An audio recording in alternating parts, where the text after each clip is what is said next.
మనం ఏం చేస్తున్నాం? మైకుల్లో వాక్యం చెప్తున్నాం, అదేంటంటే సువార్త అంటున్నారు. మందిరం మీద మైక్ పెట్టేవాళ్ళు ఒకసారి చేతులు ఎత్తారా? మీ అందమైన చేతులు చూపిస్తారు. మందిరం మీద మైకులు పెట్టేవాళ్ళు చేతులు ఎత్తండి, పర్లేదు, మిమ్మల్ని ఏమన్నాం, మీరు చాలా మంచివాళ్ళు.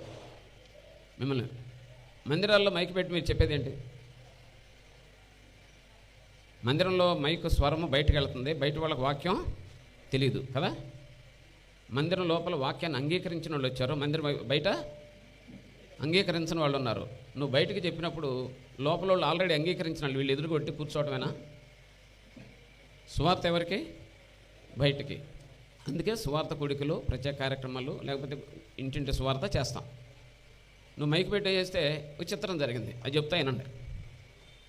వీళ్ళందరూ కలిసి లోపల కూర్చున్న వాళ్ళు ఏం చేశారంటే కొంచెం ఆలోచించి, అయ్యగారు సేవకుడు మైక్ పెట్టాడు, బయట వాళ్ళకి వాక్యం చెప్తున్నాడు, సువార్త చెప్తున్నాడు, మనం ఆల్రెడీ సువార్త అంగీకరించేసాం కానీ కురికేట మొదలు పెట్టారు వీళ్ళు.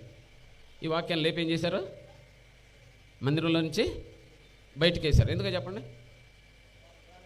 మరి సువార్త ఎవరు చెప్తున్నాడు? ఆయన బయట వాళ్ళకి చెప్తున్నాడు కాబట్టి మైక్ పెట్టి మనం అంగీకరించేసాం, లేపి పట్టేశారు. వాళ్ళు ఏం చేశారంటే వీళ్ళు 50 మంది 30 మంది కూడుకున్నారు, వాళ్ళు వాక్యం చెప్పుకుంటున్నారులే మనకెందుకు, వాళ్ళు తీసి లోపలేశారు. వాక్యం తీసి ఏం చేశారు? వాళ్ళ కోసం లోపలేశారు. నేను ప్రాక్టికల్గా మాట్లాడుతాను, ఏదో కథలు చెప్పడానికి రాలేదు, జాగ్రత్తగా అర్థం చేసుకోండి. మళ్ళీ వీళ్ళు ఏం చేశారంటే వాక్యం మనకు తెలిసిందే కానీ మళ్ళీ బయట వేశారు.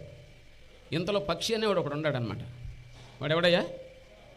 వీళ్ళకి లోపల వాళ్ళకేమో వినేశారంట, వాళ్ళకేమో మనకు మంద కాదు అనుకున్నారు. ఈ వాక్యం నాకు కావాలని వాడు వచ్చి ఎత్తుకెళ్ళిపోయాడు. వినటకు చెవులు గలవాడు విన్నుగాక. లోపల వాడు పుట్టిన బిడ్డ అన్నం తినిపించాలి, బయటవాడు గర్భములో ఉన్నవాడు, బయట ఉన్నవాడు వాడికి ద్రవరూపం పంపించాలి. వీళ్ళకి గట్టి ఆహారం పెట్టాలి లోపల వాళ్ళకి, బయట వాళ్ళకి సాలిడ్ మెత్తని ద్రవరూపం పంపించాలి. సువార్తలో ఉన్నటువంటి అద్భుతమైనటువంటి వేరియేషన్ అనమాట. అందుకే 37 ఏళ్ళలో నేను మామూలుగా ఆదివారం నాడు మైకి పెట్టి నేను ఎరగను. ఏ రోజున మైకి పెట్టను నేను. ప్రత్యేక కొడుకులకి పెడతాం, విశ్వాసుల కొడుకులకి పెడతాం. పెట్టినప్పుడు వాక్యం పెట్టబెడితే మంచిగా చక్కగా చెప్తుంటే, ఎందుకంటే మైక్ ఆపేసా, కరెంట్ పోయిందను మైక్ ఆపేసానట్టు అభిమానం. ఎప్పుడన్నా పెట్టినప్పుడు 4 మాటలు మా కోసం మంచిగా చెప్తున్నారు అనేటువంటి అభిమానం. రోజు చెబితే ఏమైందండి? గోల. అందుకే సువార్త మనిషి దగ్గరికి వెళ్ళాలి. క్రమశిక్షణ వాక్యం మందిరంలో బెత్తం పుచ్చుకోవాలి. వాక్యము క్రమశిక్షణ వాక్యం అది లోపల, ఎందుకంటే అంగీకరించారు కాబట్టి. సాంబార్ కాదు, బయట వాళ్ళు లోపల వాళ్ళు సమానం కాదు మైక్ పెట్టి చెప్పడానికి వాక్యం. బాగా అర్థం చేసుకుంటారు. బయటకు వెళ్ళినాక తిట్టు మేము పెట్టుకుంటే మీకు ఎందుకని నా మీద రాళ్ళు వేస్తారో, లేకపోతే అది మీ ఇష్టం. What I'm saying because I have experienced in my ministry.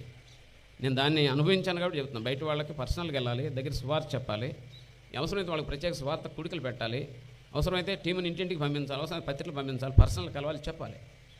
వీళ్ళైతే అంగీకరించి వచ్చారు. మునిగారు ప్రభులో పుట్టామని చెప్పారు.